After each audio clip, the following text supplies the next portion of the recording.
Hello students, today we will take Vista's 5th chapter, Should Wizard Hit Mommy? I will clear this chapter in 4th video. In first video, I will take 2 pages of this chapter, Should Wizard Hit Mommy?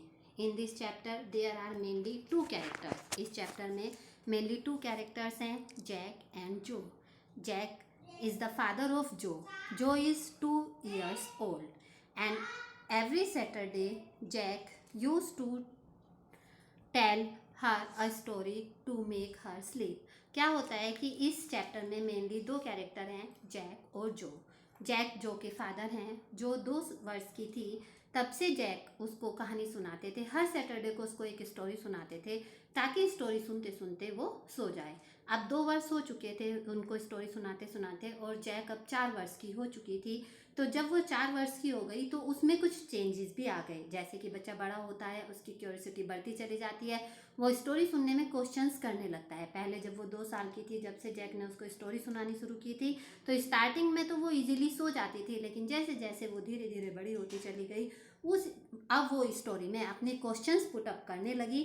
तो इसी तरह से Jack उसको हर Saturday कहानी सुनाता था, और हर कहानी उसकी एक ही कैरेक्टर से स्टार्ट होती थी. एक लिटिल टीनी क्रिएचर होता था जिसका नेम की रोजर होता था. Whether it is Roger स्क्वेल, Roger chipmunk और रोजर फिश. हर कहानी वो अपने एक रोजर से स्टार्ट करता था, चाहे वो रोजर फिश हो, रोजर स्क्वेल हो और रोजर चिपमंक हो. और हर स्टोरी में Roger had some problem. Roger को कुछ प्रॉब्लम होती थी. He went with it to the wise old owl. वो इस समस्या को लेकर एक बूढ़े बुद्धिमान आउल के पास, आउल मीन्स उल्लू के पास जाता था. And the owl told him to go to the wizard. और आउल उसको एक विजार्ड के पास भेजता था, जादूगर के पास भेजता था. And the wizard perform a magic spell. और विजार्ड एक जादुई मंत्र बोलता था. दैट सॉल्व द प्रॉब्लम, जिससे कि उसकी समस्या का समाधान हो जाता था. Demanding in payment a number of pennies greater than the number that Roger creature had. और वो उसकी समस्या को सॉल्व करने के लिए रोजर से कुछ पैसे मांगता था, जो कि उन पैसों से ज़्यादा होते थे जितने कि उस समय रोजर के पास होते थे. बट साथ में ही वो उसको एक तरीका बता देता था जिससे कि जहाँ पर कि उसको वो एक्स्ट्रा पैसे मिल जाते थे और रोजर वहाँ से आता था, वो पैसे उसको दे देता था, जिससे कि उसकी, और फिर जादूगर कोई जादुई मंत्र करता था और उसकी कहानी, उसकी प्रॉब्लम पूरी सॉल्व हो जाती थी. और इसके बाद वो जो रोजर था अन्य एनिमल्स के साथ जाकर खेलता था और फिर अपने घर चला जाता था. घर कब जाता था? जब उसे ट्रेन की विसिल की आवाज़ आती थी, क्योंकि उसके फादर बोस्टन से आ जाते थे, रोजर के फादर, और वो घर जाकर अपने फादर के साथ, मदर के साथ बातें करते हुए अपनी रात को खुशी खुशी से डिनर करता था. और इस प्रकार से फिर वो रात में सो जाते थे. तो हर स्टोरी में इसी तरह से वो स्टोरी शुरू करता था. तो आज भी सैटरडे को जैक ने अपनी बेटी जो को कहानी सुनानी स्टार्ट की. तो जो जैक अपनी स्टोरी को शुरू करता है और वो कहता है कि आज की कहानी का, अब वो जैक जो से पूछता है कि आज की कहानी का शीर्षक क्या होगा.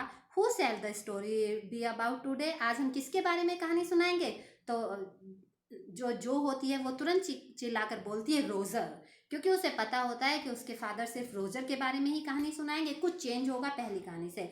तो Jo squeezed her eyes shut and smile to be thinking she was thinking.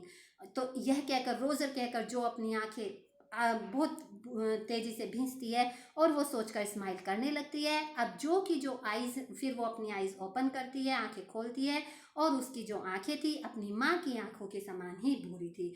अब उसने कहा कि आज मैं रोजर की कहानी सुनाऊंगा. और फिर बताओ कौन से रोजर की. अब जैक ने उससे पूछा तो उसने, जो ने तुरंत ही कह दिया कि स्कंक की. तो अ न्यू एनिमल. अब जैक सोचता है कि एक नया animal. They must talk about skunks at nursery school. Jo कहती है कि जैक ने ये कहानी, सोचती है कि जैक ने ये कहानी जब वो नर्सरी स्कूल में पढ़ते होंगे तब इसके बारे में, रोजर स्कंक के बारे में सुना होगा. Having a fresh hero momentarily stirred Jack to creative enthusiasm. इस प्रकार अपनी कहानी का एक फ्रेश हीरो, एक नया नायक प्राप्त करने पर जैक बहुत ज़्यादा उत्साहित हो जाता है कहानी सुनाने के लिए। वो कहता है ऑल राइट, बिल्कुल सही, बहुत अच्छा। He said once upon a time, और फिर वो कहानी सुनानी शुरू करता है। कहानी हम कैसे सुनानी शुरू करते हैं? वंस अपॉन अ टाइम, एक बार की बात है, in the deep dark woods, घने काले जंगल में, यानी गहन जंगल था, there was a teeny little creature by the name of Roger Skunk, एक छोटा सा क्रिएचर रहता था जिसका नाम रोजर स्कंक था। And he smelled very bad, और उसमें से बहुत गंदी स्मेल आती थी। यस, जो सेड, जो ने कहा हाँ अच्छा, he smelled so bad that none of the other little woodland creatures would play with him, उसके अंदर इतनी गंदी स्मेल आती थी कि जो दूसरे जंगल के प्राणी थे, छोटे छोटे प्राणी थे, वो उसके साथ खेलना पसंद नहीं करते थे। जो लुक्ड एट हिम सोलनली, जब जैक ने ये बात बताई कि अन्य प्राणी उसके साथ, एनिमल्स उसके साथ नहीं खेलते थे, तो जो थोड़ी सी गंभीर हो गई, क्योंकि उसे ये बात पसंद नहीं आई कि क्यों उसकी स्मेल इतनी गंदी थी कि दूसरे प्राणी, एनिमल्स उससे नहीं खेलते थे, उसके साथ नहीं खेलते थे, तो ये तो बहुत गलत बात है। She had not foreseen this, और शायद इसने उस बात का अनुमान भी नहीं लगाया होगा कि जैक उसको ये बात बताएगा। Whenever he go out to play, Jack continued with zest, और जब भी वो बाहर खेलने के लिए जाता था तो जैक अपनी कहानी पूरे उत्साह के साथ सुना ही रहा था, remembering certain humiliations of his own childhood, और वो कहानी को सुनाते सुनाते अपने साथ बचपन में हुई कुछ अपमानजनित घटनाओं को याद करने लगा। सभी के साथ हो जाता है कि हम ग्रुप में खेलते हैं और हमारे सभी फ्रेंड्स कोई नया खेलने के लिए आ जाता है तो कहने लगता है ना कि इसको नहीं खिलाएंगे, इसको नहीं खिलाएंगे, ये गंदा है, इसने मेरे साथ ऐसा किया, इसने मेरे साथ ऐसा किया। आपके साथ भी ऐसा ही हुआ होगा। तो रोजर, जैक जो है रोजर को कहानी सुनाते समय अपनी वही बातें सोचने लगता है। All of other teeny animals would cry, तो वो फिर अपनी कहानी को कंटिन्यू रखता है कि जैसे ही रोजर दूसरे एनिमल्स के पास खेलने के लिए जाता है तो सारे एनिमल्स चिल्लाने लगते हैं, oh oh here comes Roger stinky skunk, अरे ओफ, ये चिपचिपा रोजर, स्मेली रोजर आ रहा है, यहाँ से चलो, इसके साथ नहीं खेलेंगे। And they would run away, और वो वहाँ से भाग जाते थे। And Roger Skunk would stand there all alone, और रोजर स्कंक वहाँ पर अकेला खड़ा रह जाता था।